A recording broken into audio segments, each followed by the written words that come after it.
दोस्तों नमस्कार, मैं संजीव भार्गव, वर्कशॉप कैलकुलेशन और इंजीनियरिंग ड्राइंग इंस्ट्रक्टर। वर्तमान में मैं राजस्थान की अलवर डिस्ट्रिक्ट की सबसे बड़ी गवर्नमेंट आईटीआई अलवर आईटीआई के अंदर मैं पदस्थापित हूँ। 10 साल पहले मैंने अपनी किताबें भी लिखी जो कि पब्लिश हुई। आज मैं जो आपके लिए वीडियो लेके आया हूँ वो वेलोसिटी और स्पीड चैप्टर के कुछ न्यूमेरिकल्स होंगे। इससे पहले मैं अपना वेलोसिटी और स्पीड के जो थ्योरी होती है और परिभाषा होती है, सूत्र होते हैं, उसके रिलेटेड वीडियो बना करके और YouTube channel ITI skill India पे डाल चुका हूँ, जो कि आपने देख लिया होगा। क्योंकि जब तक वो आप देखोगे नहीं तो ये न्यूमेरिकल आपको समझ में आने में दिक्कत आएगी। इसलिए कोशिश करें कि आप पहले उस वीडियो को भी देख लें, जिससे कि आपको ये न्यूमेरिकल भी समझ में आ जाए। तो आज हम जो न्यूमेरिकल ले रहे हैं उसके अंदर पहला न्यूमेरिकल है, किसी ट्रेन के वेग को 5 सेकंड में 25 किलोमीटर पर सेकंड से 15 किलोमीटर तक घटाने के लिए आवश्यक बल की गणना कीजिए, जबकि रेलगाड़ी का द्रव्यमान 4000 किलोग्राम है। ये सवाल हमारे एनसीईआरटी के 2007 इलेक्ट्रिशियन के पेपर में आ चुका है। मेरे जो समझाने का तरीका होता है उसमें जो भी प्रश्न दिया होता है उसके अंदर जो वैल्यूज़ दी होती है उनको पहले मैं लिख लेता हूँ। उसके बाद जो पूछा जाता है उसको मैं लिख लेता हूँ, और उसके अंदर जो सूत्र काम में आने वाला होता है उसको मैं भी यहाँ लिख लेता हूँ, जिससे कि हमको सवाल को सॉल्व करते समय कोई समस्या नहीं आए। तो यहाँ पर क्वेश्चन में दिया गया है प्रारंभिक वेग, क्योंकि जो ट्रेन है वो हमारी स्टार्ट हुई है, तो वहाँ पर प्रारंभिक वेग 25 किलोमीटर पर सेकंड है, जो कि हम u से डिनोट करेंगे। अंतिम वेग जिसको हम v से जानते हैं 15 किलोमीटर पर सेकंड है। समय यहाँ पे 5 सेकंड दिया हुआ है, और ट्रेन का द्रव्यमान m जो है 4000 किलोग्राम है। इसमें जो सवाल में पूछा गया है वो है आवश्यक बल F। यहाँ जो सूत्र काम में आएंगे उसमें v equal to u plus AT, जो कि हमारे स्पीड और वेलोसिटी वाले चैप्टर के अंदर फॉर्मूले होते हैं। इन तीनों फॉर्मूलों से ही हमारे काफ़ी न्यूमेरिकल सॉल्व होते हैं। तो v equal to u plus AT, जहाँ पर v हमारा अंतिम वेग, u हमारा प्रारंभिक वेग, a हमारा त्वरण होता है, t यहाँ पर t यहाँ पे समय है। s equal to ut plus half AT square, s यहाँ पे दूरी है, u प्रारंभिक वेग, t समय, a त्वरण और t समय। और तीसरा सूत्र है v square equal to u square plus 2as, जहाँ पर v स्क्वायर अंतिम वेग, u हमारा प्रारंभिक वेग, और a का मतलब त्वरण और s का मतलब दूरी है। साथ में एक हमारे यहाँ पे द्रव्यमान और बल से संबंधित यहाँ पे एक सूत्र लगेगा, F इक्वल टू द्रव्यमान इंटू त्वरण। तो हम देखते हैं कि किस तरह से स्टार्ट करेंगे। सबसे पहले जब हमको यहाँ पे बल बराबर द्रव्यमान इंटू त्वरण के अंदर वैल्यू रखनी है, तो हमारे पास त्वरण नहीं होने की वजह से हम जो है त्वरण ज्ञात करेंगे, जो इन तीन सूत्रों में से किसी एक में से वैल्यू रखने पर निकल के आएगा। तो हमारे पास जो एक तो प्रारंभिक वेग है जो u है, अंतिम वेग का मान हमारे पास है, और t का मान हमारे पास है। यानी कि पहला जो सूत्र है वो रखने पर हमको a आसानी से प्राप्त हो सकता है। तो v इक्वल टू हमारा u प्लस AT, जहाँ v हमारा दे रखा है 15, u दे रखा है हमारा 25, प्लस a और t का मान हमें दे रखा है 5 सेकंड। तो यहाँ पर गणित का जो पक्षांतर का नियम होता है उसके अंदर जब किसी संख्या की वैल्यू इस तरह के समीकरण में निकाली जाती है, जहाँ पे हम a का मान निकालेंगे तो इसके साथ में जो संख्या प्लस हो रही है उसको हमको इधर ले जाना पड़ेगा। जब ये संख्या इधर पक्षांतर होगी तो यहाँ पर ये संख्या प्लस में होने की वजह से इधर जा करके माइनस हो जाएगी। तो यहाँ पर हम 15 माइनस 25 बराबर 5a, इसको हम इस तरह से लिख सकते हैं। और इसको आगे सॉल्व करेंगे तो ये आ जाएगा -10 बराबर 5a, या हम इसको 5a बराबर -10 भी लिख सकते हैं। इसके बाद यहाँ पे 5 का गुणा a से हो रहा है और a की वैल्यू हमको निकालनी है। उस कंडीशन में हमको ये जो 5 इसके साथ गुणा हो रहा है ये नीचे जा करके भाग में जाएगा, क्योंकि गणित के अंदर एक नियम होता है कि जो भी इस तरह के समीकरण के अंदर जब पक्षांतर किया जाता है तो जो उसके साथ चिन्ह होता है वो अपोजिट होके जाता है।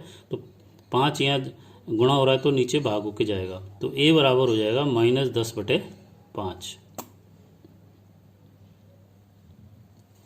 तो ये आ गया हमारे पास a बराबर -2। यहाँ पर माइनस शब्द, माइनस जो चिन्ह है वो हमारे को ये दर्शा रहा है कि यहाँ पे जो त्वरण है उसका मान माइनस है, और माइनस का मतलब यहाँ पे होता है मंदन, क्योंकि हमारी स्पीड वहाँ पे 25 किलोमीटर पर सेकंड से घट करके 15 किलोमीटर पर सेकंड हो रही है। रेलगाड़ी में ब्रेक लगाने पर एक बल जो गति की विपरीत दिशा में कार्य करता है, इसी बल से रेलगाड़ी की स्पीड 25 किलोमीटर पर घंटे से 15 किलोमीटर पर घंटा रह जाती है, उसकी वैल्यू का मान हम निकालेंगे। तो रेलगाड़ी की गति को घटाने के लिए जो आवश्यक बल है वो होगा F बराबर द्रव्यमान गुणा त्वरण। और यहाँ पर त्वरण की जगह अगर हम इसको मंदन लिखें तो ज़्यादा ठीक रहेगा, क्योंकि इसके अंदर स्पीड हमारी कम हो रही है। तो F बराबर यहाँ लगेगा हमारा द्रव्यमान इंटू त्वरण, और यहाँ पर जो हमारा त्वरण निकल के आया है उसकी जो वैल्यू है 2 किलोमीटर पर सेकंड स्क्वायर। इसकी अगर वैल्यू हम न्यूटन में निकालेंगे तो हम इसको 2 गुणा 1000 न्यूटन भी लिख सकते हैं, क्योंकि 1 किलोमीटर पर सेकंड स्क्वायर बराबर होता है 1000 न्यूटन। क्योंकि हमारी वैल्यू यहाँ पर न्यूटन में हमको निकालनी पड़ेगी, इसलिए हमको यहाँ पर मंदन का मान जो है न्यूटन में कन्वर्ट करना पड़ेगा। और यहाँ पे अब इस द्रव्यमान के अंदर वैल्यू रखेंगे हम 4000, जो कि हमारी यहाँ दे रखी है द्रव्यमान ट्रेन का, और मंदन की वैल्यू न्यूटन में रखेंगे, वो आ जाएगा 2000, क्योंकि यहाँ पे मंदन का मान 2 है तो यहाँ पे ये 2000 आ जाएगा। इस तरह से ये इकाई, दहाई, सैकड़ा, हजार, 10,000, लाख, 10 लाख, यानी कि 80 लाख न्यूटन हमारी ये वैल्यू होगी। इसके अंदर अगर हम 80 लाख के अंदर 1000 का भाग दे दें तो ये आ जाएगा 8000 किलो न्यूटन।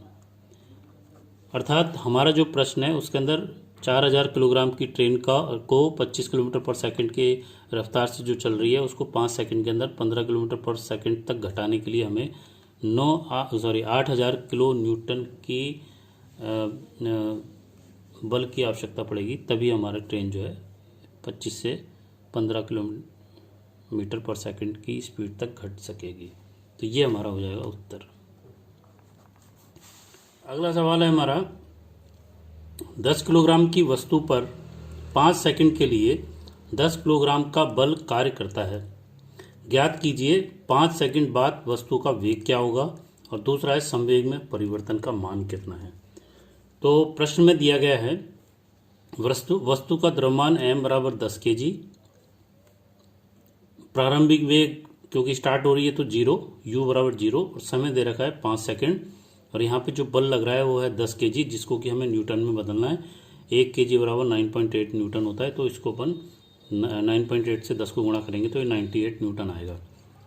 प्रश्न में पूछा गया है संवेग में परिवर्तन, तो वो होता है द्रव्यमान इंटू वेग में परिवर्तन m इंटू v, और दूसरा होता है 5 सेकंड के बाद वस्तु का अंतिम वेग v बराबर कितना होगा।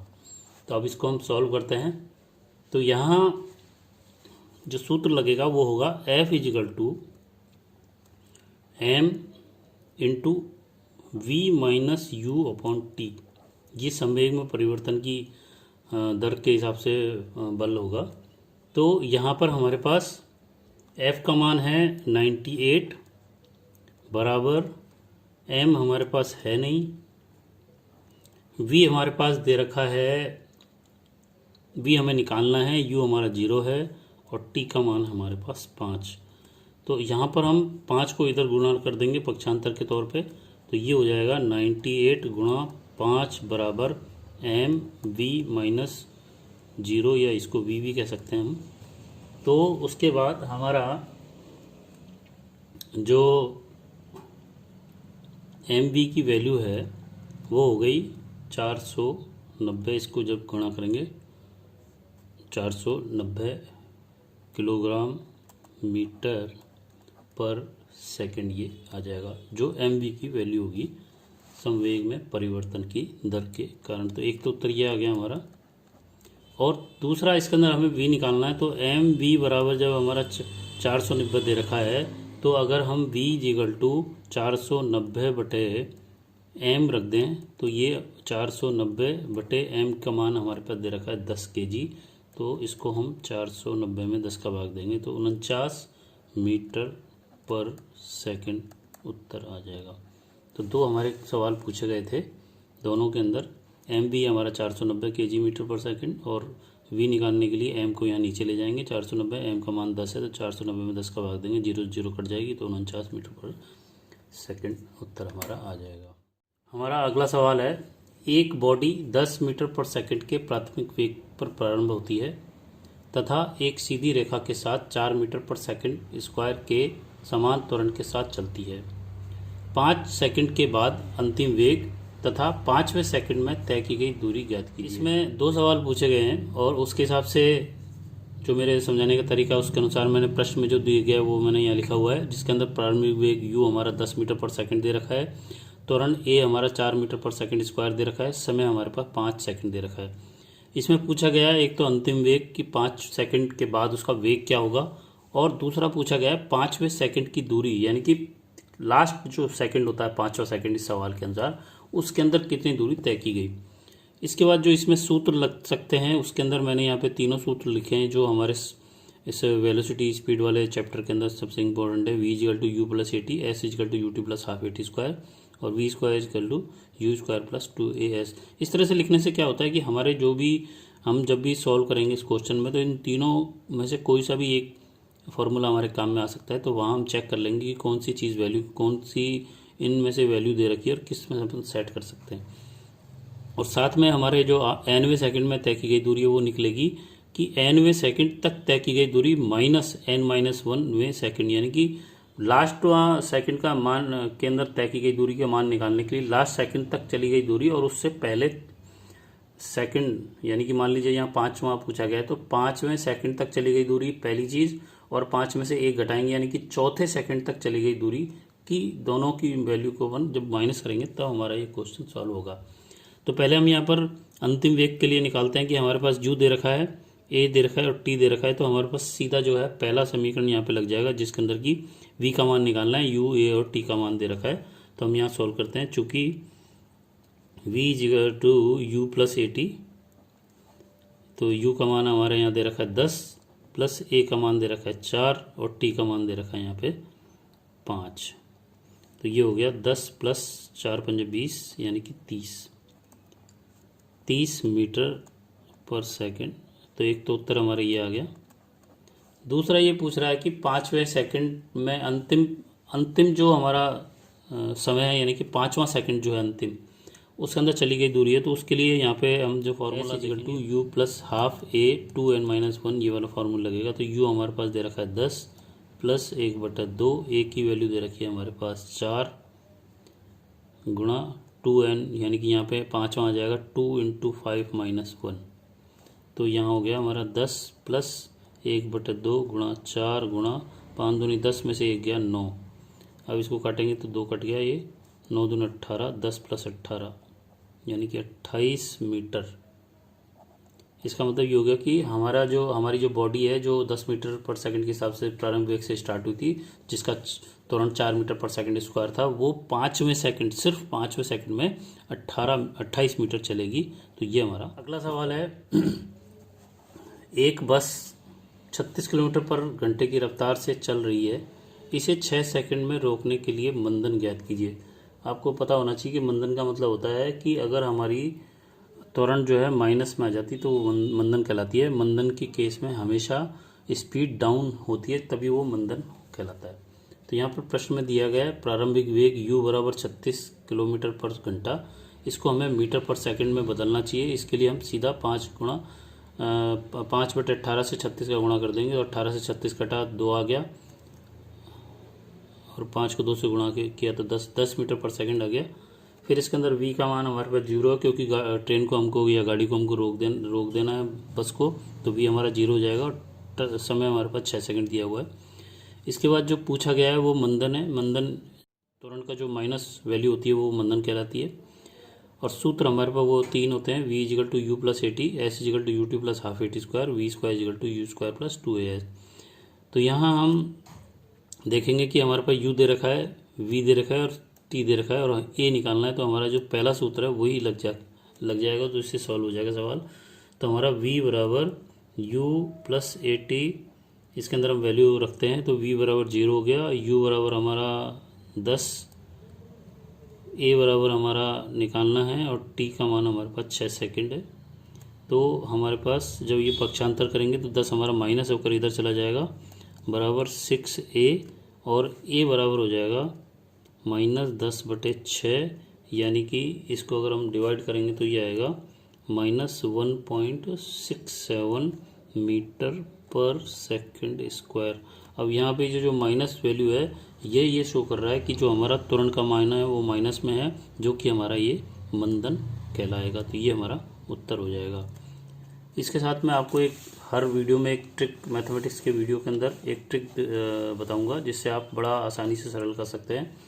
यहाँ पर 19 का अगर टेबल आपको याद नहीं रहता तो बहुत अच्छा ट्रिक है कि इन सभी वैल्यू को 19 गुणा 1, 19 गुणा 2, 19 तो 1 इस तरह से कर देंगे। उसके बाद यहाँ 1, 3, 5, 7, 9, 11, 13, 15, 17 और 19 लिख लेंगे। साथ में यहाँ पे नीचे से हम 0, 1, 2, 3, 4, 5, 6, 7, 8 और यहाँ पे 9 लगा देंगे। तो ये हमारा 19 का टेबल हो जाएगी। इस तरह से आप याद कर सकते हैं। दोबारा समझ लें, 19 की टेबल के लिए आप 1, 3, 5, 7, 9, 11, 13, 15, 17, 19 लिखें और नीचे से 0, 1, 2, 3, 4, 5, 6 लिखते चले जाएं, तो ऊपर तक 9 तो जाएंगे। तो आपकी ये 19 की टेबल यहाँ पे तैयार। अगला प्रश्न है, 15 मीटर पर सेकंड के वेग से चल रही रेलगाड़ी को ब्रेक देकर एक समान दर पर रोका जाता है। 3 सेकंड चलने के बाद वह रुक जाती है।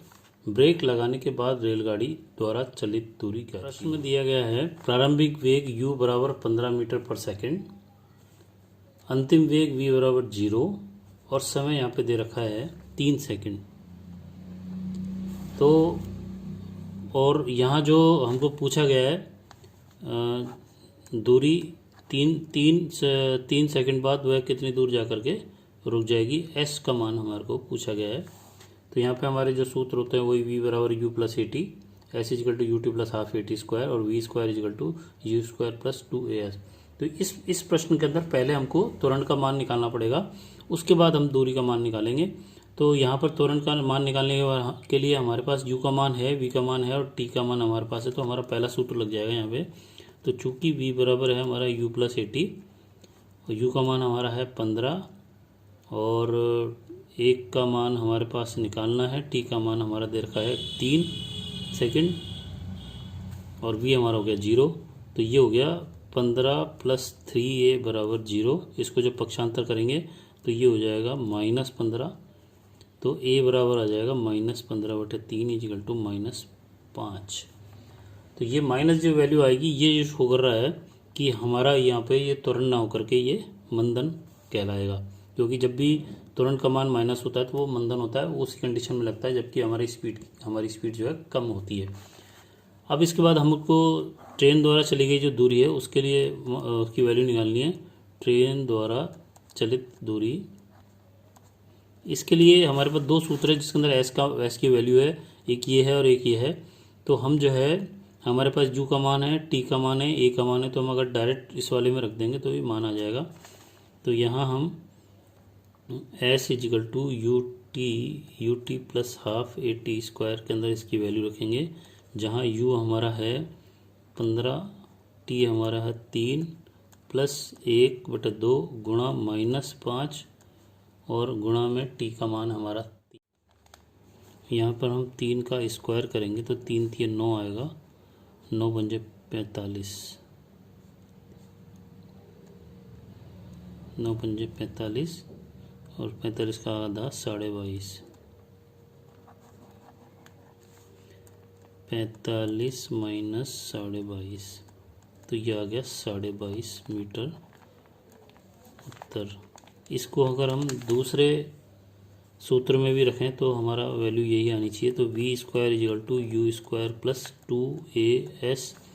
तो यहाँ v हमारा 0 है और u हमारा दे रखा है 15 का स्क्वायर प्लस 2 इंटू a की वैल्यू हमारे पास आई है -5 और s हमारे को निकालना है।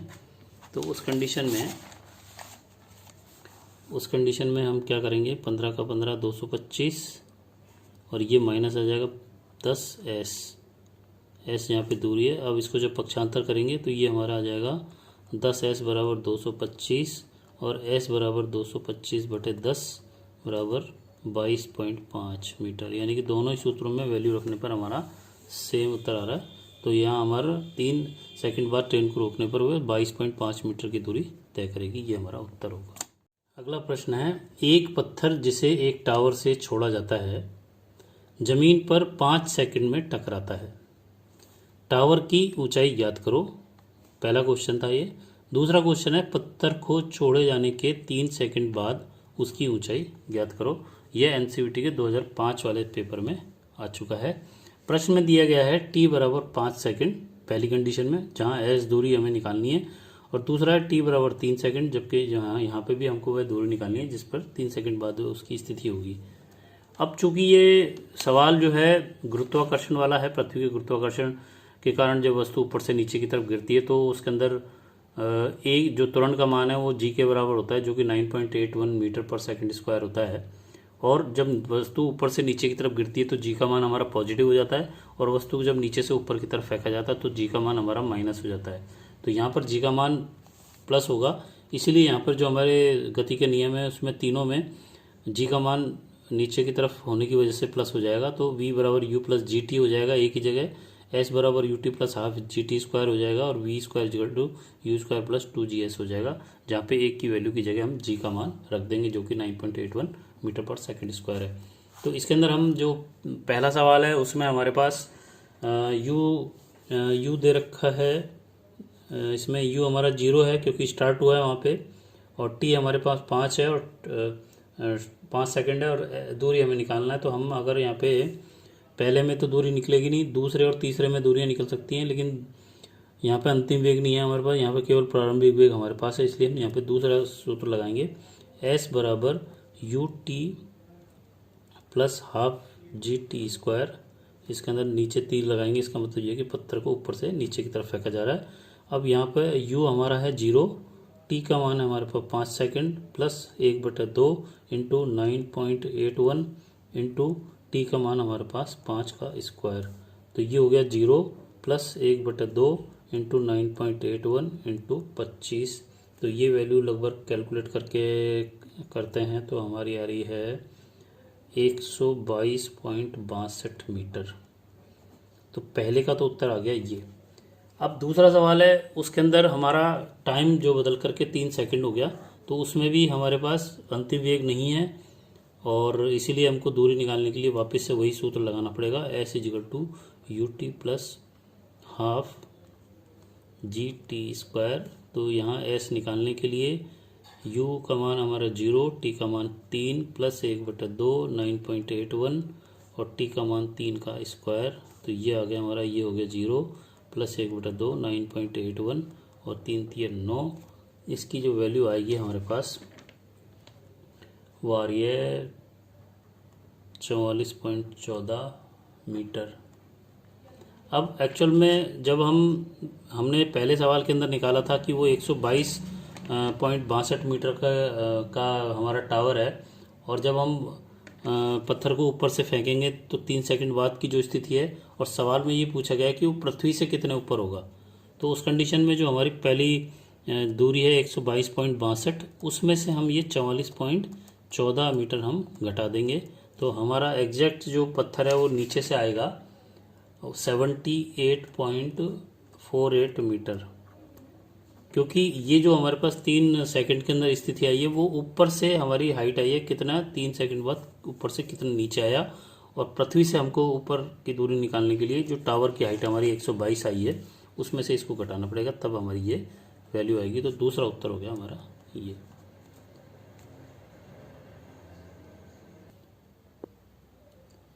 अगला सवाल है, ये सवाल कई बार आ चुका है और ये एनसीईआरटी 1998 के बाद कई बार सवाल इस तरह का सवाल आ चुका है। 80 मीटर लंबाई वाली रेलगाड़ी 120 मीटर लंबे प्लेटफॉर्म को 20 सेकंड में पार करती है, रेलगाड़ी की चाल ज्ञात करो। यहाँ पे चाल क्यों कहा जा रहा है, क्योंकि यहाँ पे दिशा नहीं है। अगर ये दिशा अगर इसके साथ दी जाती तो वो वेग कहलाता। पहली बात तो ये।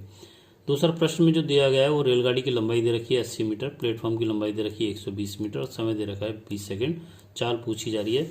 यहाँ हमें ध्यान रखना है कि जो ट्रेन है उसको पूरे प्लेटफॉर्म को पार करने के लिए प्लेटफॉर्म की लंबाई भी ट्रेन की लंबाई के साथ जुड़ जाएगी। इसलिए जो कुल लंबाई होगी वो हमारी ट्रेन की लंबाई प्लस प्लेटफॉर्म की लंबाई जो 80 प्लस 120 हो जाएगी, यानी कि 200 मीटर हमारी लंबाई होगी जो ट्रेन 20 सेकंड में पार कर रही है। तो इसमें सिंपल सूत्र है, 4 बराबर होता है दूरी बटे समय, और दूरी हमारी यहाँ पे 200 और समय है हमारे पास 20 सेकंड, यानी कि 10 मीटर पर सेकंड इसका उत्तर होगा। इसी को अगर हमको किलोमीटर पर सेकंड में बदलना है तो आपको ध्यान होगा कि हम किलोमीटर से मीटर, किलोमीटर पर आवर को जब हम मीटर पर सेकंड में बदलते हैं तो वहाँ 1000 बटे 3600 का गुणा किया जाता है। लेकिन जब यहाँ पर ये हम बड़ी से छोटी इकाई की तरफ जाते हैं, जब हम यहाँ पे छोटी इकाई से बड़ी इकाई की तरफ जाएंगे तो यहाँ पर हम 3600 बटे 1000 की वैल्यू रख के मान निकालेंगे। तो यहाँ पर हमारा जो 10 मीटर पर सेकंड है इसके अंदर अगर हम इसी चीज़ को लेके चलें तो यहाँ पर ये गुणा होगा, और जब छोटी इकाई से बड़ी की तरफ जाते हैं तो भाग होता है, इसलिए ये उल्टा हो रहा है। यहाँ पे समझने वाली बात क्या है, तो अगर मैं इस हिसाब से चलूँ तो ये 10 मीटर है, 10 मीटर पर सेकंड है, इसके अंदर भाग देंगे हम 1000 बटे 3600 का। तो ये इसलिए हमारा 10 के साथ हमारा 3600 ऊपर आ जाएगा, क्योंकि ये ऊपर चला जाएगा और 1000 हमारा नीचे रह जाएगा। तो 2 जीरो इससे कट गए और 1 जीरो इससे कट गया, तो यहाँ पर 36 किलोमीटर पर आवर उस ट्रेन की स्पीड होगी, जिससे वो 3 सेकंड के अंदर 200 मीटर की दूरी पार कर जाएगी। ये बात समझना बहुत ज़रूरी है। किलोमीटर पर घंटे को मीटर पर सेकंड में बदलने के लिए किलोमीटर की वैल्यू हम 1 किलोमीटर में मीटर होते हैं 1000 और 1 घंटे में सेकंड होते हैं 3600, इसलिए ऊपर वाली संख्या को ऊपर रखते हैं और नीचे वाली संख्या को नीचे रखते हैं। लेकिन जब हम इसका उल्टा करेंगे उस कंडीशन में ये हमारी उल्टी हो जाएगी, क्योंकि इसके हिसाब से ये 1 बटे भाग में चली जाएगी, क्योंकि यहाँ तो अपन इधर से इधर जाते तो अपन गुणा करते हैं और इधर से इधर जाते तो हम भाग करते हैं। तो यूँ लिख सकते हैं आप कि ये 1000 बटे 3600 का हम भाग करेंगे, जबकि मीटर पर सेकंड से किलोमीटर पर घंटे की तरफ जाएंगे, क्योंकि ये छोटी राशि से बड़ी राशि की तरफ हम जा रहे हैं। तो ये चीज़ का आपको विशेष ध्यान रखना है। अगला सवाल है, कोई कार पहले घंटे में 50 किलोमीटर, दूसरे घंटे में 60 किलोमीटर, तीसरे घंटे में 90 किलोमीटर और चौथे घंटे में यदि वो 40 किलोमीटर चलती है तो कार की औसत चाल किलोमीटर पर मिनट में ज्ञात करें। तो जो प्रश्न में दिया गया है, पहले घंटे में चली गई दूरी 50, दूसरे में 60, तीसरे में 90 और चौथे में 40 किलोमीटर, और कार की औसत चाल जो हमको किलोमीटर पर मिनट में निकालनी है।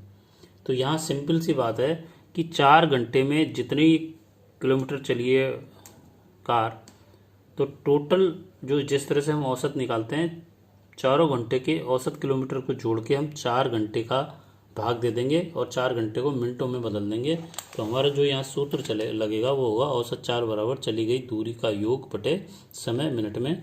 तो हमारे जो चली गई दूरी है वो है 50 प्लस 60 प्लस 90 प्लस 40 बटे 4 घंटे। 4 घंटे को अपन मिनट में बदल देंगे तो 60 से गुणा कर देंगे, तो यहाँ आ गया 100 और 9 और 5 14 240 किलोमीटर, और ये आ गया 240 मिनट, यानी कि सीधा सीधा ये हो गया 1 किलोमीटर पर मिनट के हिसाब से ये चल रही है। और चूँकि इसकी स्पीड कम ज़्यादा हो रही है इसलिए ये एक समान गति से नहीं चलेगी, ये भी मैं आपको यहाँ पे समझाता हूँ। तो आज के लिए इतना ही, वीडियो काफ़ी लंबा हो चुका है ऑलरेडी, और अगले जो क्वेश्चंस मैं लूँगा इस चैप्टर से रिलेटेड वो छोटे क्वेश्चन होंगे जो कि MCQ में पूछे जाते हैं, उसके बारे में अपन चर्चा करेंगे अगले वीडियो के अंदर। आज के लिए इतना, नमस्कार। अगर आपको मेरे समझाने का तरीका अच्छा लगा और आपको वीडियो के अंदर जो कंटेंट दिए और जो मैं आपको मैथमेटिक्स ट्रिक्स दे रहा हूँ जिससे आपको कैलकुलेशन करने में बड़ी आसानी होगी, तो आप उसको लाइक करें, शेयर करें, सब्सक्राइब करें और बेल आइकन को क्लिक करें अगर आप मेरे नए नए व्यूअर हैं तो आपको जिससे बेल आइकन क्लिक करने से आपको नोटिफिकेशन में मेरा वीडियो डालते ही आपको मिल जाएगा। उसके लिए आप उसको देखें। धन्यवाद, नमस्कार, जय हिंद, जय भारत।